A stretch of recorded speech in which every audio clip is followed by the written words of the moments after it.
Hello there, it's Shadow Penguin, and welcome back to another Titanfall 2 tier list update. So I did one of these updates when the Monarch DLC was released a few months ago, and some people found that useful, so I thought I'd make an updated version since Respawn dropped some patch notes a couple of days ago for the up and coming Frontier Defense. So I thought I'd run through the changes, just take you through how the list has changed, since there's been some very intriguing differences which will affect both experienced players and less skilled players alike. A new addition for this second episode of the Titanfall 2 tier list is the addition of the pilot abilities. I recognise that these change in the patch notes just as much as the pilot weapons and Titans, so I thought I had to add that in to give you guys a full picture of the changes which have occurred. So in tier 1 we have the R97, the Car SMG, the Devotion, the Mozambique, the Mag Launcher, the Thunderbolt, the Eva 8 and the Spitfire. So before we start this off, I'd just like to mention that the SMGs have all received a blanket nerf for this update. Their effective range has effectively been decreased. This is to make sure they don't marginalise other guns so much. However, even though they've all got a little bit worse, this doesn't actually affect the tier list as much as you might think, because it's more, have they been marginalised by other guns? Have they been marginalised by the assault rifles? Have they been completely marginalised by the LMGs? And that frankly isn't the case. Even though they're worse than they were before, they're not necessarily a worse pick to go against other guns in the list. So their position on the tier list doesn't particularly change, and you won't see a major difference, because it's not their past performance compared to their present performance, it's their present performance compared to the other guns in the list, and that's still fine. So the R97 is still a complete hip-fire laser. Even though the range is slightly worse, you can still get a 3-hit kill out to great ranges, and this means that in a lot of cases it's better at those close ranges than some of the ARs, especially considering what I'm going to tell you in regards to the ARs in a minute. So the R97 is still probably top of the list, especially since, which I told you in the last update, they added the centre dot back, which makes aiming a lot better for less experienced players. So the R97 is still a great pick. The car is very much like the R97, so it deserves a spot in tier 1 as well, except it's slightly better suited to longer ranges as opposed to the R97. Both of them are still great picks. You will do brilliantly in a game, as long as you keep your wits about you with these guns. They're versatile because they're very good at close range, almost as good as shotguns, and they are fairly decent at medium range, almost as good as some of the assault rifles, so they're basically a great pick for a variety of situations. Next we have the Devotion. Now, since the last tier list, the Devotion has received a nerf to its close range damage. If you're wondering about the actual logistics of how that would work in real life, so am I. It doesn't make sense, but this is a game, so it doesn't matter. Essentially, at closer ranges, the Devotion is now it takes one more hit to kill your opponent. This isn't necessarily a problem. It's basically gone from just hugely insanely powerful to slightly less insanely powerful. Still, the best tactic to use with this gun is to basically crank it up a couple of seconds before you go around a corner, and then it's basically the same speed as one hit kill with any projectile weapon in the game. So it's still a great pick. They tried to nerf it slightly to marginalise it, and yes, it is slightly marginalised. All you have to do is take a couple of precautions, and this gun is still deserving of its place in tier 1, just because for less experienced players it's so useful to not have to hit your first 3 shots but still be able to shred your opponent, and that's why it deserves its place. Next we have the Mozambique. That didn't really receive any changes in the patch notes. It's still a great gun. It's basically a shotgun. It's very similar to the Mastiff, and the reason why it's in this list and the tier 1, and it's the only secondary in tier 1, is because it basically fulfills the role that secondaries are supposed to fulfill. Essentially, what it does is it's a good weapon for when you run out of ammunition and your enemy is staring in your eyeballs and you have to take something out quickly to finish the fight. The main difference between this and the other weapons, which I'll explain more when we get to them, for example, the Wingman and the Wingman Elite, is they're more long-range weapons. They're not very good in those close-range scenarios when you have to just like take out a secondary because you've run out of ammo. That's the point of having a secondary. So even though they're good weapons, they don't fulfill the main role of a secondary weapon, so they're less practical, if that makes sense. Next we have the mag launcher. The mag launcher not being so good at long range, however, the main difference between that and the charge rifle is that you stick out like a sore thumb. So with the charge rifle, so this is great for remaining anonymous. If we're in a building and you're firing at a Titan, quite a lot of times they won't notice you, whereas it's different with the charge rifle, so that's why it's still a great pick. The damage it does is also very useful. The Thunderbolt is good. You don't have to get a direct hit to deal damage.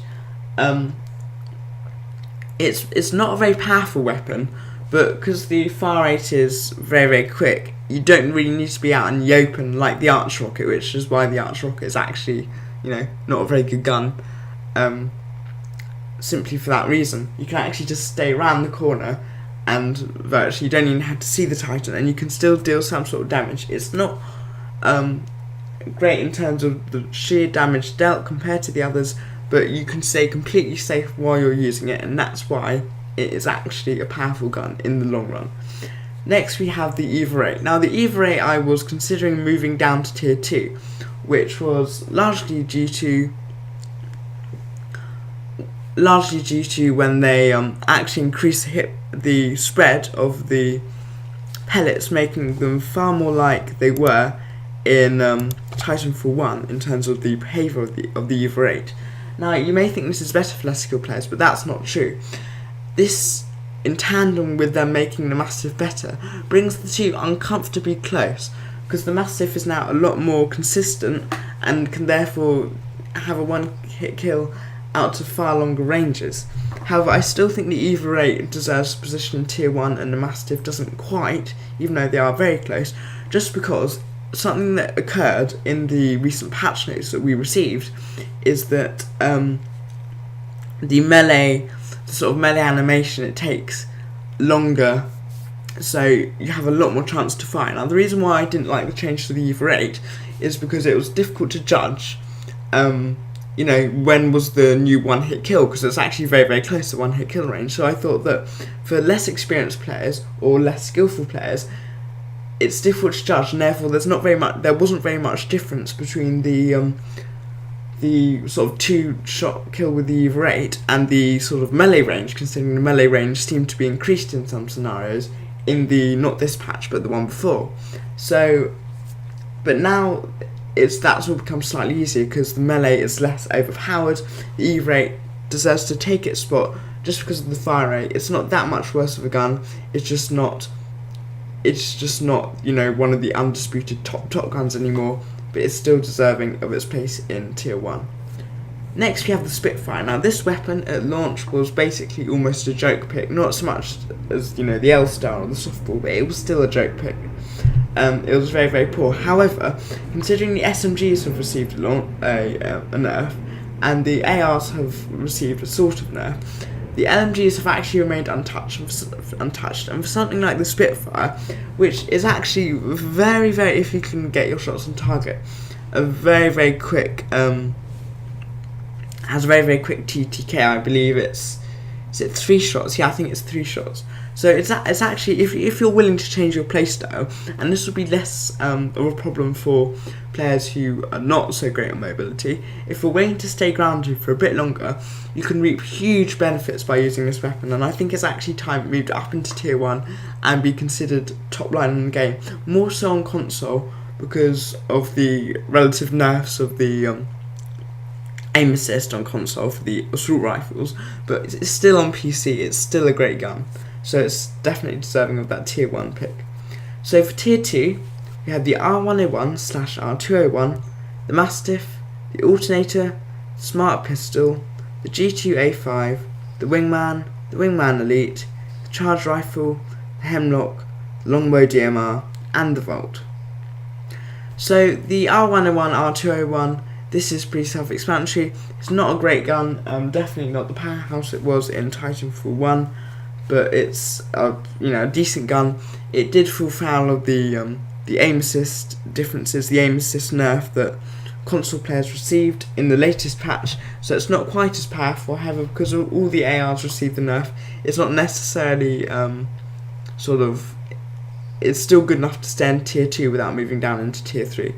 That will prove a slight problem in terms of aiming, and it's not quite as good compared to the guns in tier 1 as it was, but it's definitely not deserving of tier 3, so there it stays.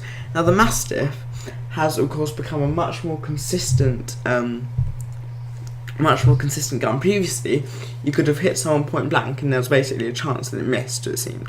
But now, because they've ironed that out, it effectively means that it's a one-shot body shot out to much further ranges than the EVA 8, which brings it uncomfortably close to the EVA 8, especially considering the factors that I previously considered. However, because the Fire 8 is slower, that actually means that if you miss, it's actually much harder to recover in a close range situation, and it's likely they're going to melee you. This is coupled by the fact that it's actually a projectile as opposed to the EVA 8, which is hit scan, which means that you're more likely to miss anyway, even at one hit kill ranges, like the furthest one hit kill range. You need to lead your shot slightly, so it's still not quite as good as the EVA 8, but they're almost neck and neck. But the Mastiff is not quite as practical, especially for less experienced players who can potentially get flustered in close range situations.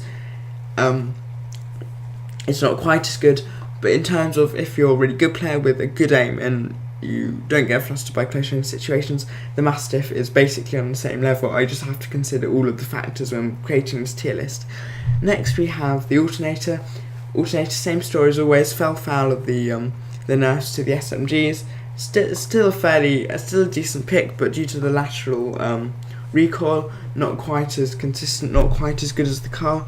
However, it's still a 2-shot kill when amped, so you really got to consider that. It's almost tier 1, not quite, same as the Mastiff in that regard. Smart Pistol tier 2. The Smart Pistol received a nerf as well. The Smart Pistol can no longer lock onto Cloak targets, which just makes somewhat of a difference. But that, it still stays in tier 2. That nerf makes more of a difference to the Cloak, if anything, compared to the Smart Pistol. So that's still very, very powerful. So next we have the G2A5. Now this received a sort of nerf, or maybe a buff in disguise. The Fire 8 was lowered down, and I believe this is both unhelpful because it means you can't just smash the trigger, but also helpful because it really helps the recoil and makes it even more of a laser. So just for people who don't have that measure of self-control, which can be quite difficult to achieve, now this gun is a lot more stable, because of course the issue was never the actual aim, but always the crosshair, because the aim was always perfect but the crosshair always threw you off.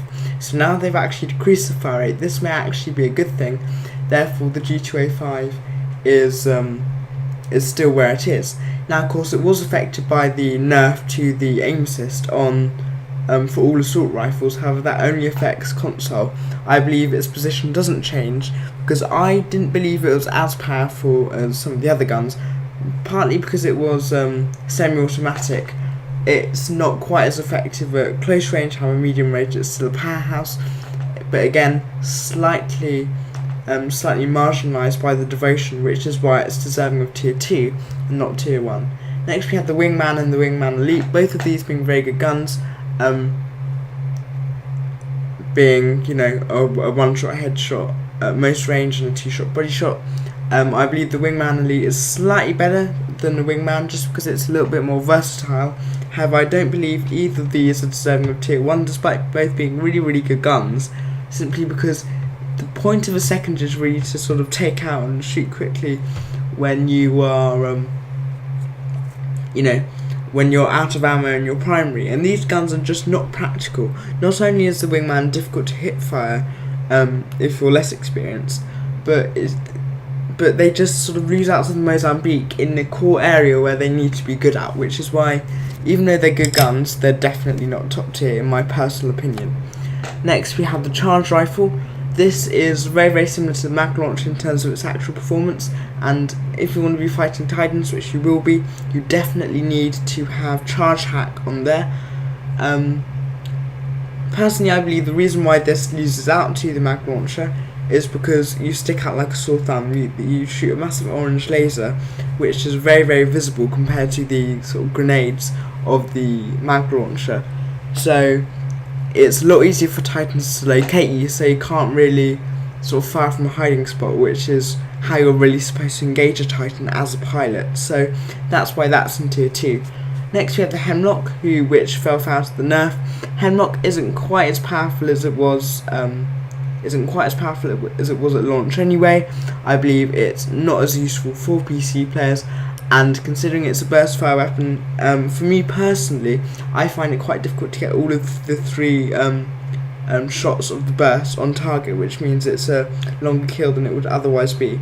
Also, poor hipfire performance means that it's less practical in a lot of the ranges that you tend to find other pilots at in Titanfall 2. Even though it is a very, very useful inside its effective range, this is limited enough for less skilled players to not really be able to. It's harder for them to pick their engagements wisely, if you see what I mean. So the Hemlok isn't quite as practical as a lot of other weapons. Longbow DMR is in tier 2, the only sniper rifle in tier 2. Of course, the movement system, the traversal in Titanfall 2, which is basically like an anti-teacher on crack, is not very well suited to sniper rifles and how sniper rifles as a whole work. The only reason why the Longbow DMR's on this list is because you can fire it quite quickly and just hope that when the dust settles, what you're shooting at is gone, which makes it a lot better to deal with fast moving pilots, because you can actually fire multiple times in quick succession. However, that was nerfed slightly, so the fire rate is slightly lower. Again, much like the GT, this isn't necessarily a bad thing, because when you fire as fast as you possibly could, as in what you were able to do before, the aim was all over the place. So they should hopefully steady down the aim a little bit, make it a little bit more viable, but it just takes away that option there. So both pros and cons. I feel a bit mixed about what they did to the Longbow. However, due to the fire rate, it's deserving of tier 2 and not tier 3 like the other snipers. Next we have the Volt. Of course, the Volt was the best gun at the beginning of the game. They've improved it ever so slightly, so it's not absolutely nowhere. However, it's still basically worse than all of the SMGs, and for that reason I can't wholeheartedly put it into top tier.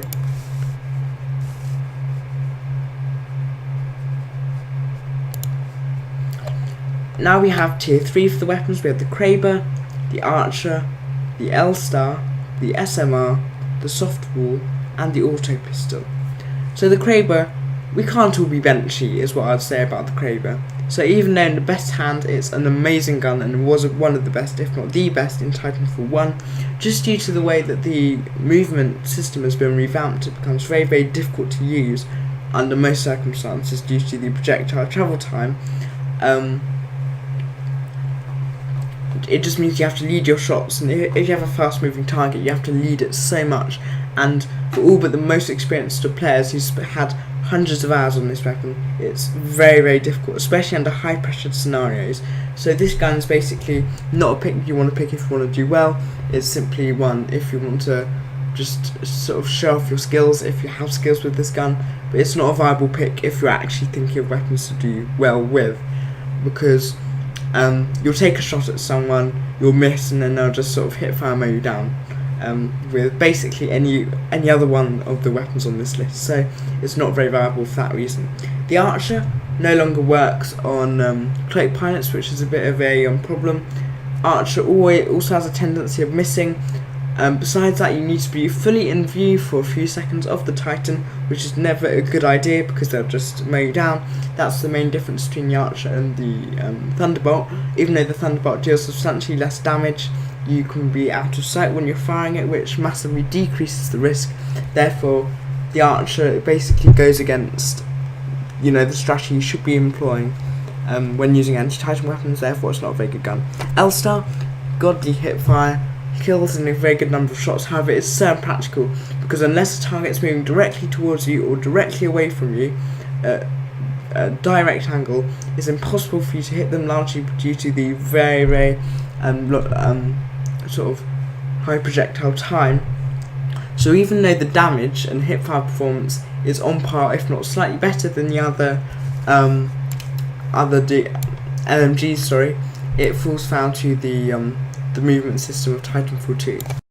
Next we have the SMR, same thing as with the other one, great hip fire, however because they fire small rockets, it's difficult when the target's running or wall running or using Stim, it's very very difficult to hit them. The best strategy I find with this gun is to just shoot in a large circle and basically spend all your ammo and hope that enough shots hit your enemy. It's not a terrible gun, but it's just not something, unless you're under very very specific circumstances where there's basically no open spaces, they're very very easy to avoid, and a lot of guns kill in the same number of shots without having the travel time associated with the SMR. So it's basically again just a pick when you want to have a bit of fun and not a competitive pick in the slightest for any skill level player pretty much. Same with the softball, very very good for killing grunts, very very terrible at killing anything else.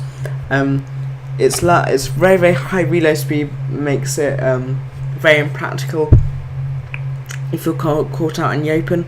In order to use the very very useful aim, you have to be basically slowed down to a crawl, which goes against the philosophy of Titanfall 2's movement, and you're just basically just gonna hope you hit something. I know Mr. Fruit did really really well with this gun, but again, that's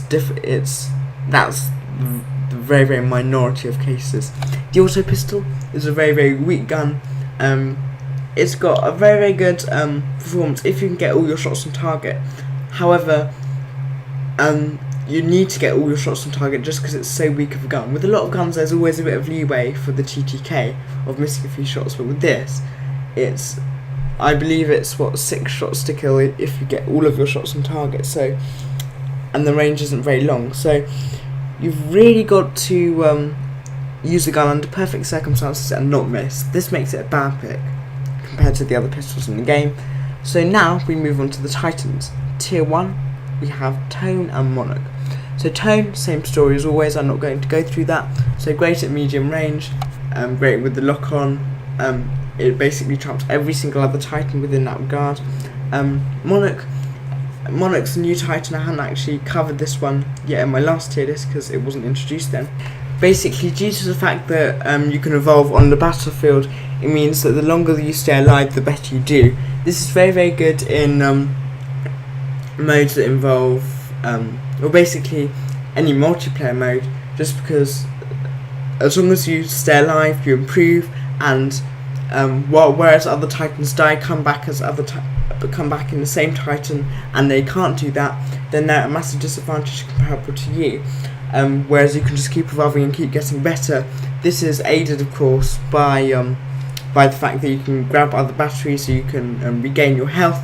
So basically, you can keep going and going, and unless you get yourself really deep into a situation where you're completely surrounded, it's a great pick. So it's really really versatile.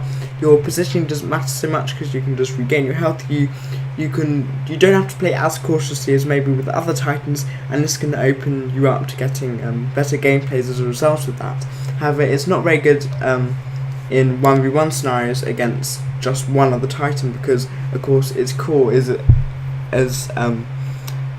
in its nature a passive, so it's not so good in that scenario. But in 99% of engagements in games, you'll have that upper hand if you pick Monarch. Tier 2, we have Iron and Legion. Iron, of course, got the nerf with the sort of cone of its laser shot, which means it's not quite the powerhouse against pilots as it used to be. However, still very very strong against Titans. It's a bit more middle of the road than Tone, because it does actually have close range defences. It has its sort of secondary fire, which if you combine that with refractor lens is very very powerful and good against enemies like Ronin, who if they get too close, and also the tripwire to deny areas of the battlefield to the enemy. So it's like it's a very good it's good at long range and medium range, if not quite as good as Tone, but it's a lot better at close range. So that makes it sound like it should be tier 1. You know what, I'm actually updating Iron to tier 1. There's an announcement on the fly. So our first proper tier 2 Titan is Legion there. It's a bit odd that I did that really if you think about it, but just when I'm going through the description actually saying out loud, it sounds like a tier 1 Titan just from saying that. So anyway, our first and only tier 2 Titan in that case is Legion. Now Legion it's got a very impressive primary weapon that does a lot of damage. However, the supplementary abilities which work really well in tandem with other Titans, it doesn't really have that so much. So while its base stats are very impressive, the overall effect of the Titan is less so. It's very slow, so it's difficult to manoeuvre yourself out of difficult situations or go for flanks or change up your gameplay in any way. And also, it doesn't have the same close range capability of the other slow ogre chassis, if you will, of Scorch. So if you basically get boxed in, it's more difficult to fight your way out than with the other Titan. But overall, it is actually a fairly good pick. Despite that, if you pick your battles, due to the power shot, which is very effective against pilots in the sort of wider mode, and very effective against Titans in the the sort of tighter spread mode for that shot. In terms of Legion, I'd always recommend to go for the sort of 2 times ammunition mode as opposed to the 1 times ammunition mode, simply because it gives you a lot better accuracy. I know Frothy said differently, but I just find for my sort of level of aim, it's so much easier just to go with the mode that gobbles up a bit more ammunition. It's worth it despite that. So tier 3 we have Ronin and Scorch. Of course, Ronin is very good Titan in the right hands. Of course, you have Iniquity and others who are very strong with it, and they can run rings with basically every single other Titan on the enemy team. However, you need to stay mobile all the time, and in order to stay alive to the same extent as the other Titans, you have to take a lot more. You have to be a lot more proactive. So it's a very difficult Titan to use, but if you do get it right, it can be right up there. But the reason why it's down in tier 3 is simply because it's difficult. You have to be proactive, you have to be dexterous in ways that you don't with Tone. You can be lazy with Tone and achieve the same result as you can if you're really good with Ronin, even though the top sort of skill ceiling of both Titans is actually quite similar. It's the level of effort and skill involved with Ronin so much higher that it's down in tier 3 as opposed to being in tier 1 or 2. Next we have Scorch, which has rather been relegated to the bottom since the release, even though a lot of people liked it on release, simply because it's outmatched. It's outmatched against Titans, just because whereas with Tone you can fire off multiple shots, same with Northstar, same with Iron with the laser shots, just because of the nature of the thermite launcher, it's just so difficult to engage them at long range, and your shield runs out your thermal shield runs out really quickly, and it's quite easy for Titans to avoid, your gas canisters and that sort of thing. So you really need to box them in or get them at close range before using your shield in order to be effective. But at a lot of ranges, you're just going to get eaten up by Titans. By Titans that are better at long range, like Iron, Tone and Northstar. So many are good at long range, so many will be able to just eat you up in an instant. The only thing that's really good at countering really is Ronin. So that's the Titans. Now we move on to the Ordnance. Tier 1 we have the Arc Grenade and Firestar. So this is basically just nothing has really changed to these. They're both really good picks.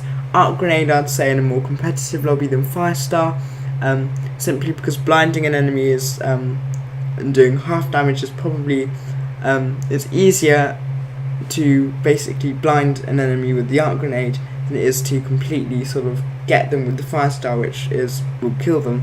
So it's a bit more practical. However, both are very good. It's just whether you want to go for just quickly throwing a grenade or aiming it properly and trying to stick someone. Tier 2, you have Satchel Charge and Frag Grenade. Satchel Charge, the reason why it's good, even though of course it's not necessarily the best in terms of the traversal of Titanfall 2, is just because of the huge area of effect. You can leave it somewhere. If you combine it with Cloak, you can then Cloak or something and then just wait for someone to run past, or even actually do it on the fly. You can actually use it offensively, even though it's not quite as good in this capacity as the other ordinances. It's still very powerful, and that's why it's in tier 2. Frag Grenade, of course, Frag Grenade is hampered slightly by the fact that you can't actually unequip it once you've equipped it, so people tend to use it more conservatively. And a better tactic is usually to hold it a little bit longer, just so you can actually get pilots while they're in mid-air, so they don't have a chance to run away from it. However, lots of people don't do that, and it's easy to just avoid. So if you use it correctly, it's incredibly, insanely powerful, and better than the Arc Grenade and Firestar. However, as with so many things on this tier list, it basically comes down to adaptability and versatility, and that's not what either of these tier 2 things have in great abundance. So now we go down to tier 3, in which we have the Electric Smoke Grenade. The Electric Smoke Grenade is basically useless. It's really easy, even for a pilot who doesn't have Stim or Phase Shift, to get out of the electric smoke and survive if they're at full health. The only chance you have is taking advantage of the wide area of effect and nobbling a pilot who does a lot of damage to. So it doesn't really blind them for that long, only for as long as they're in the smoke, and it doesn't deal a lot of damage, a lot of sort of single hit damage. The damage is dealt slowly over time, which is less effective because it gives pilots time to just move out. It's good against grunts, terrible against actual enemy players and it's them who you should really be focusing on. So now we move on to the abilities, and in tier 1 we have Stim and Cloak. Stim is of course very useful, really useful for getting away from enemy pilots, getting into position, especially in the beginning of the game. You can use your phase shift to get in further up into the map than the enemy team would expect, and if you have something like a shotgun or an SMG, that can be basically pivotal in netting your team an early lead. Cloak, of course. Cloak, I mean, I know a lot of people say Cloak is useless because pilots can see it, but that's not really the point. It's still effective against pilots because it gives you approximately a quarter of a second leeway, even if you're cloaked. It takes pilots between a quarter of a second and half a second, in my personal experience, to actually lock onto you, and by that time you could have swung your cursor around and actually netted a shot or two on them.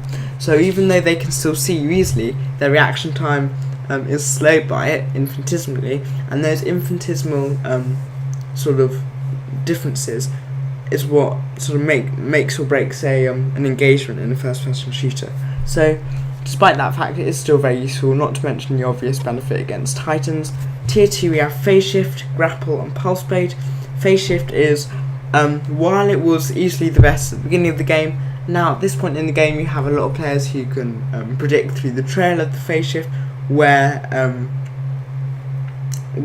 the pilot's going to be. Also, if you play with it too conservatively, you end up phasing out of a lot of battles that you would otherwise win. So even though it's very useful for survivability, quite often the person who's not phased has a bigger advantage and can get you when you're unphased, so you've got to be careful about that. The grapple was now people are beginning to understand it gets a lot better. You don't have to be a pro. I mean, I've seen the videos where people can fly all the way across the map on the grapple. You don't have to do that. It's still useful to get out of situations. It's really fun to use, but especially on maps such as what's it called? Glitch, yeah, where you have all of the flowing walls, which is basically perfect for wall running. It's really useful on maps such as that, maps where the traversal is really strong, just to give you a little bit of a head start, and also to get you in and out of difficult situations.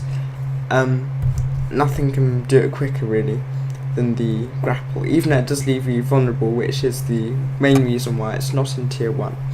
The Pulse Blade, a lot of people misuse the Pulse Blade. However, of course, it allows you to see what's around the corner, which, well, the reasons for that, I needn't go into why that's useful, because obviously if you know what's around the corner, you can actually pre-fire slightly, or simply just predict where they're going to go.